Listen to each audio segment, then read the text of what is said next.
Trump says he's considering a ban on TikTok in the U.S. Wow. Heavy. Holy moly. We Really were heavy. just talking about this ban in India. India bans TikTok. And I feel like in that show, I can't remember. I feel like we at least opened the box a little bit as far as wondering about the implications for other places and whether or not this could have a trickle effect into other markets, into other countries. And here we have an indication that, yeah, that's exactly what's happening.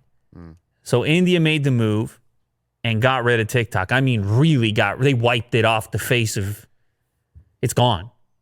As well as 50 other apps. 59 other apps. And at first it was coming through the telcos, and then later Google and Apple participated in helping on the removal on the App Store at the request of the Indian government. Well, now Donald Trump said his administration is considering banning the short video app TikTok in the U.S. as one possible way to retaliate against China over its handling of the coronavirus. Trump's comments on Tuesday came one day after Secretary of State Michael Pompeo said officials were looking at barring the app, whose parent company is China's ByteDance Limited. Asked to elaborate on Wednesday, Pompeo declined to repeat the threat of a ban, but said instead that the examination of TikTok was part of a broader effort to protect American citizens' private data. He basically said that if you are currently using TikTok in the U.S., you are handing your data over to China, and more specifically to the Communist Party in China. These are his words. This is, like I said, man, once the politics are playing out in the tech, and it seemed it was going that direction, but now it's accelerating. And I mean, Trump didn't even state the security threat. It sounds to me, he said, based on this particular quote, as a retaliation.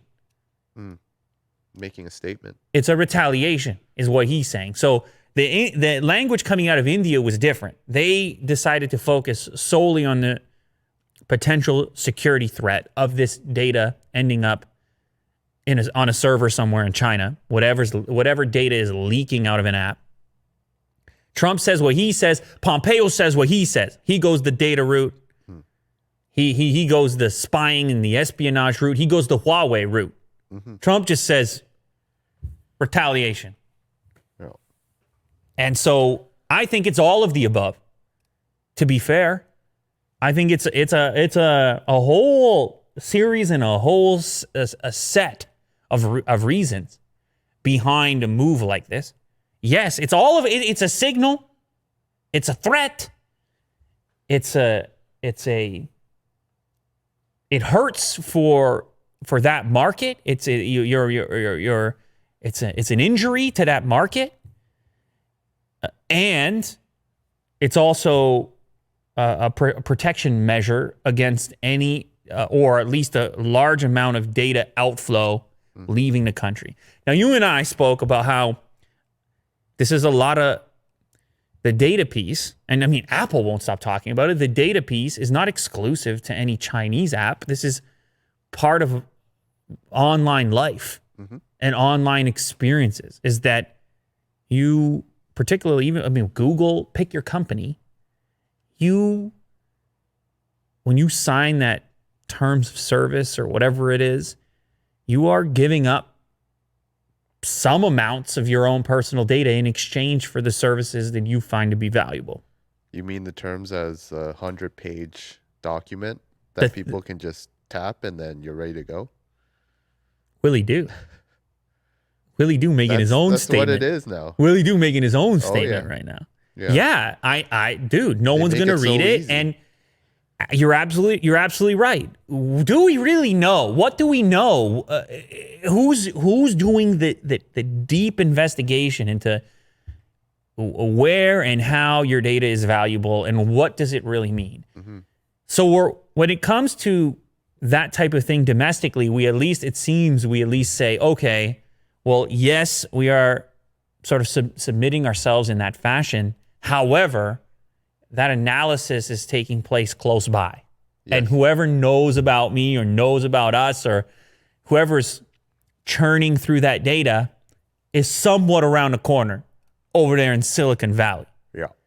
And people seem to be somewhat okay with that. Apple's saying Apple's not necessarily okay with it. Their whole marketing thing is it's happening on your device. There's less stuff Stays on your device. flowing out. So even they're making the case. You don't even want that to happen with Google, they're saying. Mm-hmm. But this goes one step further because now not only are you talking about whatever data and information is leaving your device to go elsewhere to be analyzed by others, but you're also talking about that data crossing borders. Yes. And how that could potentially be used against your nation, your security. I mean, you don't know. Mm-hmm. It's hard to know when you have that outflow. And of course, it's important to note on China's side, these apps aren't there. Google's not there. No. Facebook's not there. Twitter's not there. So it does seem sort of like there's a discrepancy there. Oh. That the international apps can't come there, but that the Chinese operated social media app goes everywhere.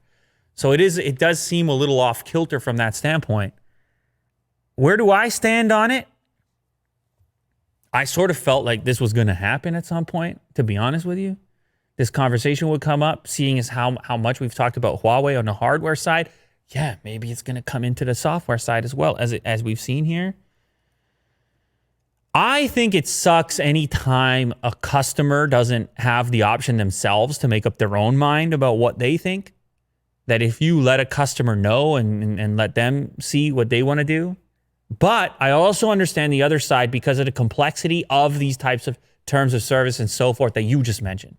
Mm-hmm. Can you expect the average customer to really understand the full spectrum of implications relating to their participation in a particular app?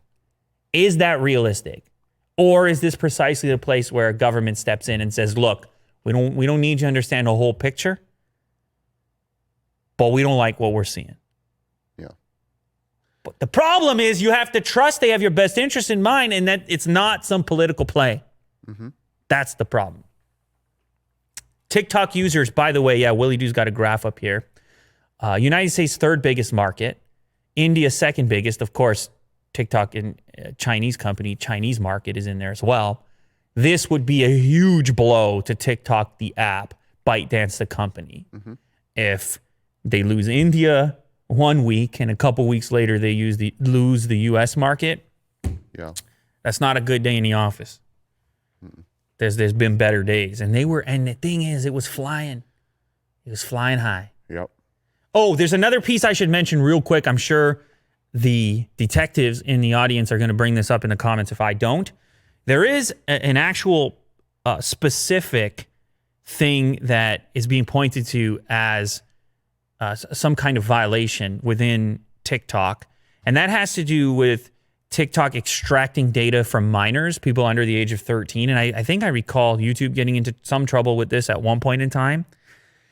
Let me see if I can just get the exact info here. Several privacy groups alleged in May that the app was collecting information about children under the age of 13 without the permission of their parents in violation of both U.S. privacy law and an earlier FTC settlement. So this one seems pretty direct. TikTok spokesperson said that the company takes the issue of safety seriously for all our users, and we continue to further strengthen our safeguards and introduce new measures to protect young people on the app. The spokesperson also cited initiatives to teach kids online safety, allow parents greater control, and so on and so on. But anyway, there seems to be maybe enough there for them to lean on that piece and say, look, you were collecting data from minors, and it's a very popular app from what I can tell. Yes. As far as minors are concerned.